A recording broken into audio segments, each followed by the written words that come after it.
had just learned a statistic that Richmond was just as segregated then as it was during the peak of segregation. So how many, what impacts that has on economic development, all types of different things, just disconnection to one another. And then we know about all the sustainability issues. So our disconnection to Earth, how much that fuels our health issues. So many health interventions that we know of now is literally just getting back in touch with Earth, getting back in touch with the elements so that we can utilize them accordingly.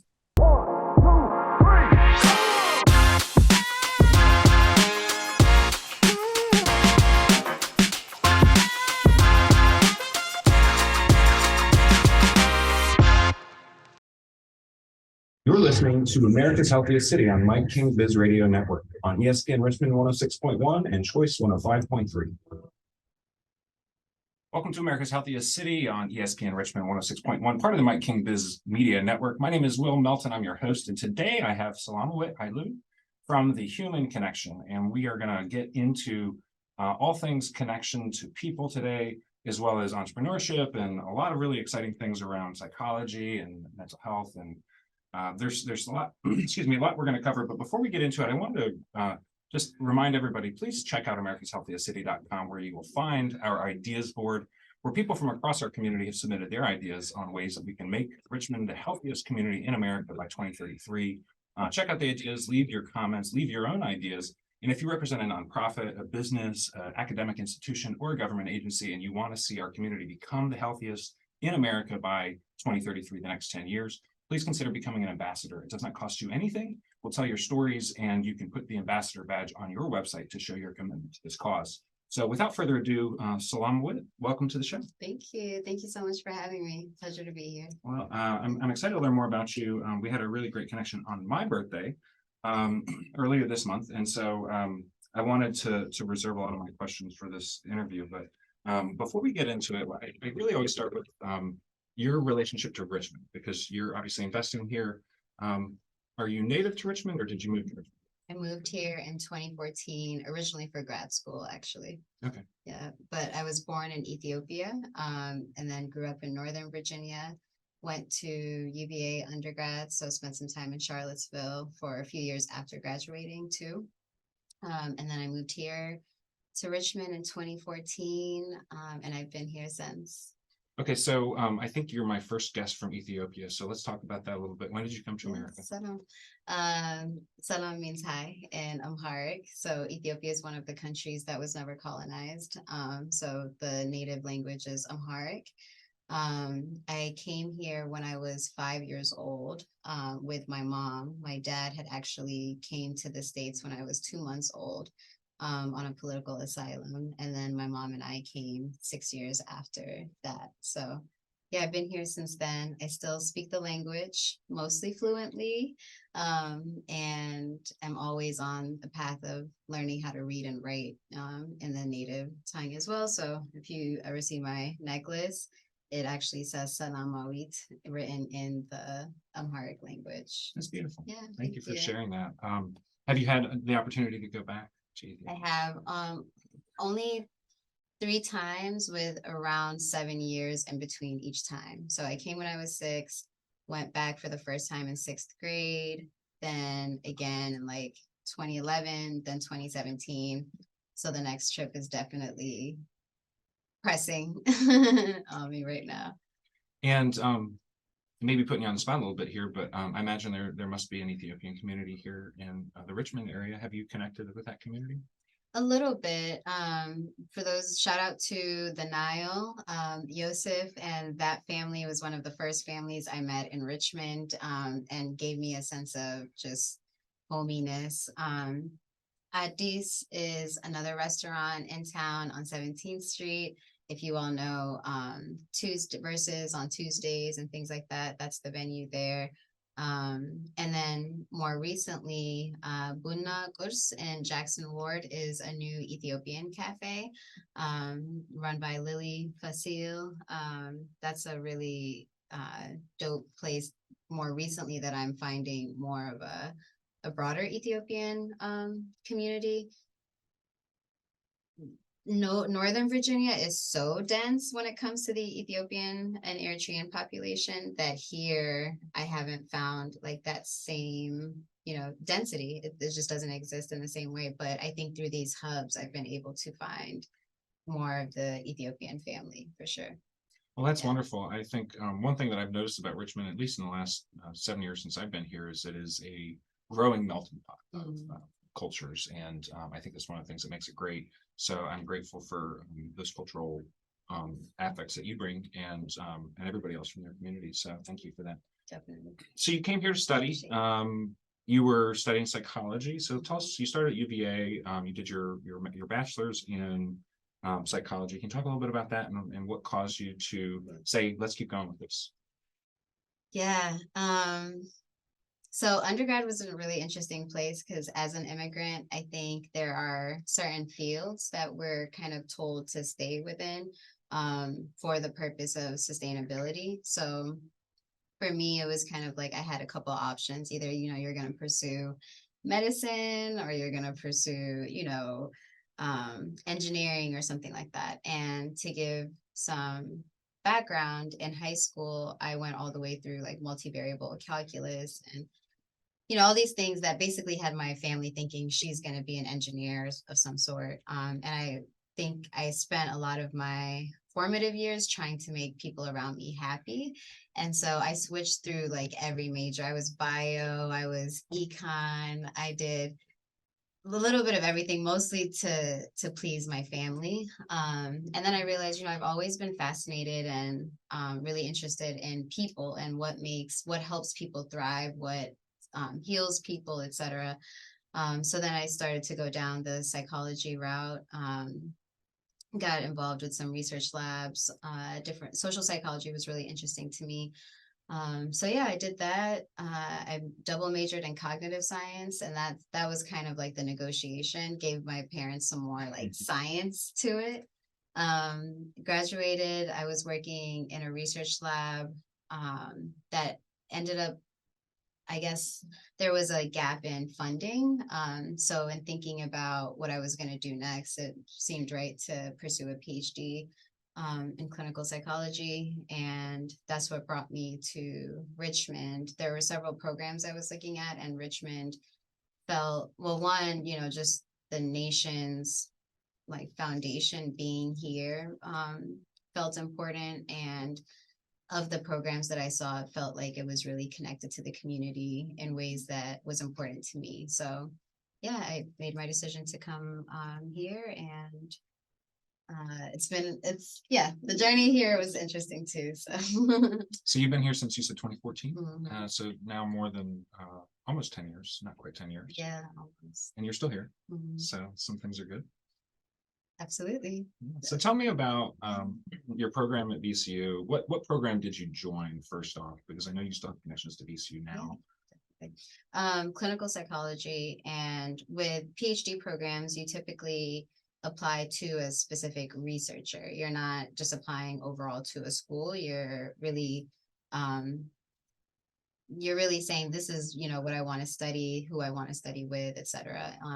And so I was working with a professor, shout out to Dr. Michael Salemawit.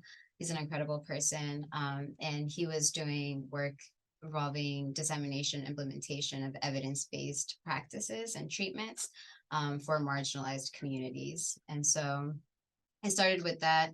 I did start school a couple of days after the Mike Brown shooting, and that was something very heavy for me, and I think many of us in the communities.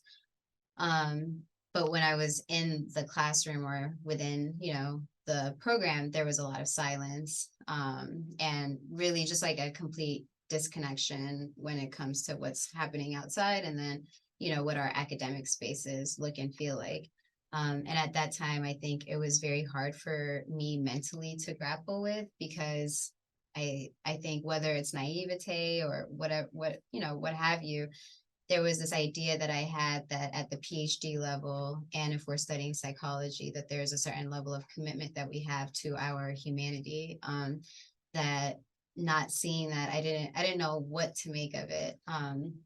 And being the only Black person in my cohort, and actually several cohorts above, and not seeing many faculty that look like me, I think I went through kind of a coming of age and understanding all of the things in ways that I think I'm still kind of undoing, and grappling with. So I did leave the program after I got my master's. I founded the Human Connection around that time.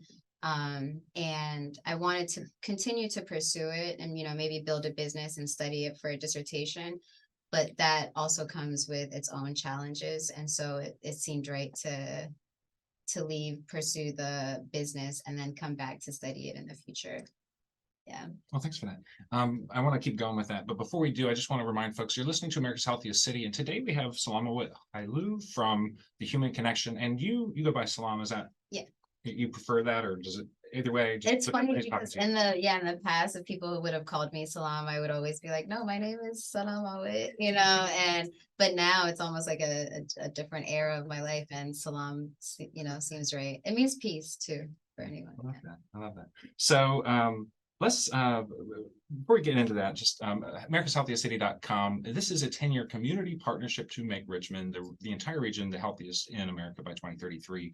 Everybody can do their part, and so we bring people onto the show to talk about what they're doing to connect in the community, to help people see their responsibility, and really just to show folks that we're all doing a little bit to make it better. So I want to talk about the Human Connection, obviously founded with this rich background in education around psychology, but then also your own personal experience of what I kind of talk to folks about, this facade that we go put up every day to keep it together. We're all just trying to keep it together in the grander context of, we come together for our jobs and we're trying to keep that together. We come together for our social organizations. We're trying to keep that together. But at the end of the day, we're all tired. We all kind of have to get that rest and start over again. But we go back to just building the facade, or keeping the facade up again. And I think about this a lot because you have this experience at some point in life, or some folks do.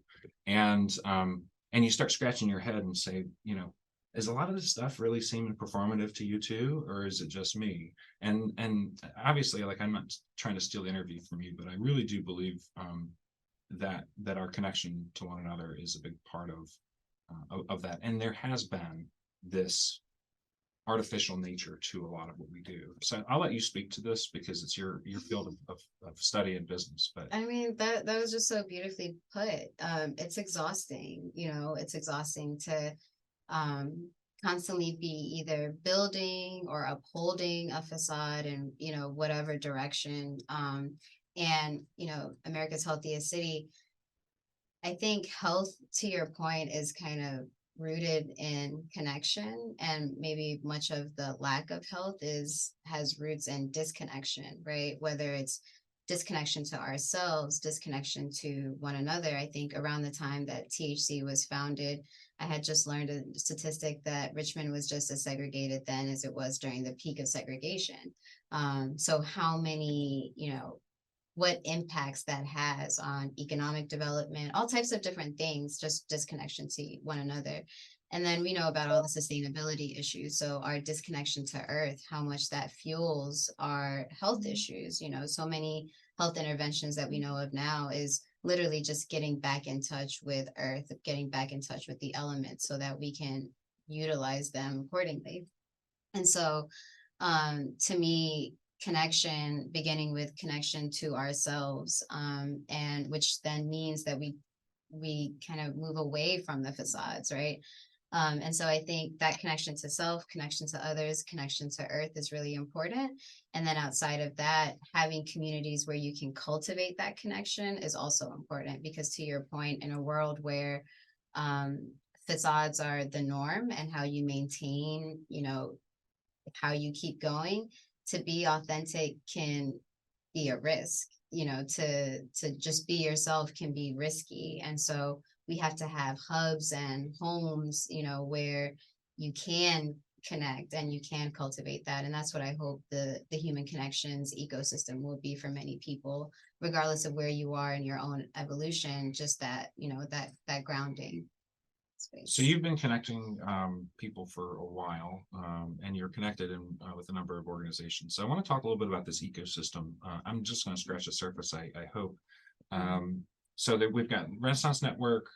You've been involved with Shift Retail Labs at VCU, Da Vinci Conscious Capitalism, all as a part of a recent event that you hosted. But talk a little bit about the ecosystem that you've been working to build and some of the players in that and how that works to necessarily make our community healthier, but at least achieve the goal that you have.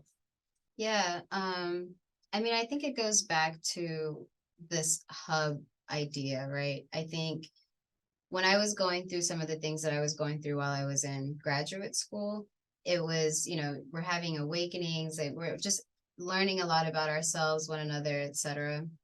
And in recognizing what I wanted or what I was looking to innovate or what I was seeing or the things that I was experiencing at the time, it's clear that so many other people are that too and are innovating in that space too. So this ecosystem is really we always say like a mirror, just holding up a mirror to people who are us, like who are already doing the things, and then supporting them with it. So similarly, we talk about what do we do on a business to business level? Are we trying to change business owners or change organizations, or it's, those kinds of questions. And right now, I think we're in a state where people have values that are towards connectivity or authenticity or, whatever it is.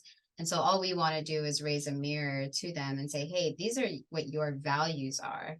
And here's how it's looking. How might we move that needle forward? It just this much, So the Renaissance Network is led by Charles, who led the Conscious Capitalism course at VCU Da Vinci. So that's a think tank of students as well as community leaders who are focused on corporate purpose. The Eco-Friendly Fundraiser is its own 501c3 that also grew out of a think tank. That one is focused on sustainability and corporate purpose and people with people who are shifting the culture when it comes to sustainability. We have several other initiatives. Corporate Purpose Project, shout out to Mike Raven. He was an early contributor in the Human Connection ecosystem as well.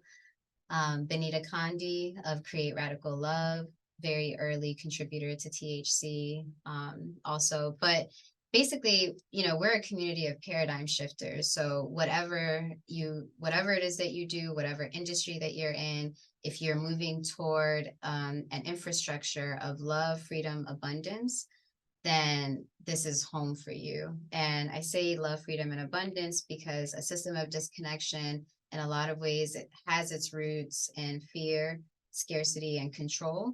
And so those of us who are actively building and living in a way that supports love, freedom, and abundance, we hope that this space can be where we can move their projects, their initiatives, and their personal evolutions forward. I want to talk about some of the tough stuff there. But before I do, I'm going to give a shameless plug to Exponent 21, our sponsor, which is an agency, a brand and a digital agency that's focused on working with sustainability-minded companies to help tell their sustainability story. So little fit there. Yes. So that's important. Well, there's actually some interesting statistics there. Something between the 60 to 70% of consumers are willing to pay 10 to 20% more for products and services that have sustainability in mind. That is a no-brainer profit driver for me in my mind. And, there's other stuff that we can talk about there, but talking about, so it's overlapping. It's all overlapping. And I think that it takes some courage all the time to continuously go out there and do these things. And paradigm shifters, they have maybe more than other folks do, but there's this real thing that maybe we're not talking about, and that is fear. People are afraid. And I think one of the things that I'm hearing from you is you say you're meeting people where they are. You're not expecting people to say, don't be fearful, come and get help. But I wanted to maybe ask the question from your perspective, why are people afraid to ask for help? Because at the end of the day, I think that's really all people need, is they just need help in different areas, but they're afraid to ask for it. Why do you think that is? I think that it's risky to need help because of the facades that you have to put up in order to be received in certain ways. And this is something you're speaking to it and asking me, but this is a question that I was asking myself very recently. I pride myself on authenticity or creating space for authenticity, but I found myself in a scenario where I was like, I need so much help. And what I'm fearful of saying that, what is it that, makes you fearful of saying that. So I think we all want to feel safe. We all want to feel respected. We all want to feel like we're doing something right, and asking for help almost makes it seem like something is wrong in a world where you're supposed to have more answers than questions. So I think it just goes back to that ecosystem of care and shifting the perspectives a little bit. I think it's much easier to see the brilliance someone has by the questions they ask more so than the answers they have. And so there just needs to be a flip in mindset in a lot of ways. But if you think about the first thing that you mentioned about facades, no wonder, people have a hard time asking for help. And so if we kind of deconstruct all of those things, and we value questions, not just because you're asking for help, but because that's the driver of like how we understand your own brilliance, then we can start shifting it a little bit. But I think it goes back to facade and people and everybody wanting to look good, so I think when we start to deconstruct what does it mean to look good, then we can start to have real conversations. Well, I want to translate some of this stuff to tangible action, but real quick. Thank you for listening to America's Healthiest City on Mike King Biz Radio Network. So we are talking to Salam Hailu from the Human Connection, and we're talking about the importance of connection for mental health and for just overall well-being. And so taking it back to America's Healthiest City, one of the things that's important for folks to know is that for our own measure of success, we're looking at 25 different metrics across 8 different categories of health. So it's much more social determinants than it is individual outcomes. And so as we talk about the human connection and its utility to all of this, I'm going to challenge you, and we can lead by example today. What's something that you need help with? How can I help you? Who can I connect you with? What's something going on coming up that you want to plug? Anything. It's all yours. Ooh, you're the marketing king, right? I definitely could use some support with marketing. That's for sure. And then in terms of events to plug, we're super excited about last Fridays at House on Market with the eco-friendly fundraiser. That's every last Friday, House on Market. And then Wednesdays, beginning June 7th, we'll have THC, the Human Connection think tanks, also at House on Market from 6 to 9 p.m. That'd be an amazing way to get to know the Human Connections ecosystem, the types of different projects that we work on, and the incredible dynamic people that are a part of this little world. So for those of you who aren't familiar, House on Market is in Petersburg. Richmond is getting bigger by the day. So our tentacles are reaching out. And actually, that's something I'm hearing people in Chamber RVA space and regional planning space talk about, the importance of Petersburg coming into this region. So thanks for plugging those couple of things. You also, you want to talk about 1708 Gallery a little bit, what they've got going on coming up? Yeah, super excited about that. So 1708 Gallery has this 3x2 capsules opportunity where they essentially choose 3 organizations or collectives to take over the space for 2 weeks each. So we have an opportunity to bring the THC world alive in an art gallery venue over those 2 weeks. And yeah.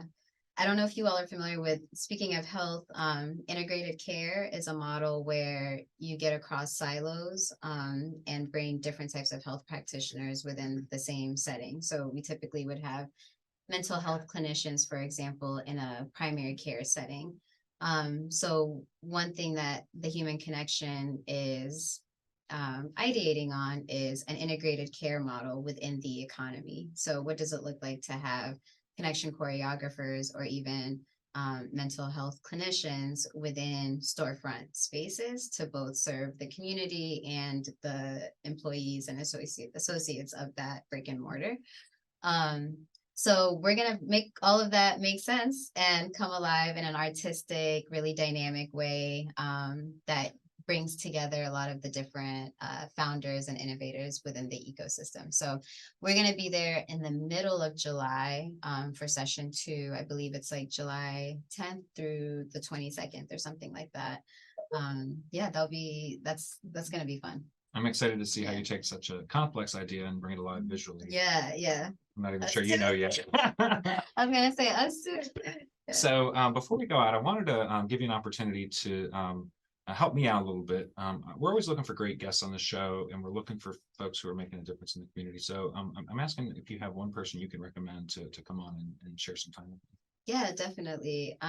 There's so many incredibly talented, dynamic innovators in the city. The one that I would love to recommend is Sean Powell for sure.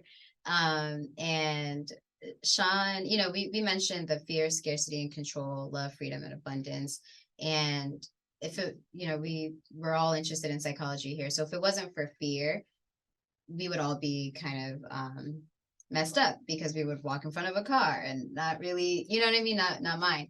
So there is a need for balance of all of those things on the spectrum, right? But Sean is one of those people who has a real skill at balancing those things so that he's always in a new paradigm, even if he's feeling the fear, the scarcity, the control.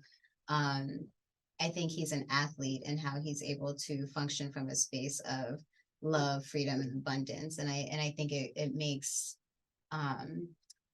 it's profound in how a business manifests and how your relationships manifest and all of those things. So I think you'd be an incredible person to have on here. Well, we're gonna get them. So before we go out, I want to give you the opportunity to let folks know where they can find more about you. And yeah. So a great place to stay in touch with us is on Instagram at THC_think tank. Our website currently is in renovation, but when it's back up, it's lovethehumanconnection.com. And yeah, I think you can find me also at Eat, Pray, Love Noir, which is another initiative that maybe we'll talk about in the future. well, Salam Hailu, thank you so much for coming on today. I really appreciate all your insights, and we will have you again in the future. Yes, thank you. Thanks so much. It's always a pleasure. This has been America's Healthiest City on ESPN Richmond 106.1, part of the Mike King Biz Media Network. See you next time.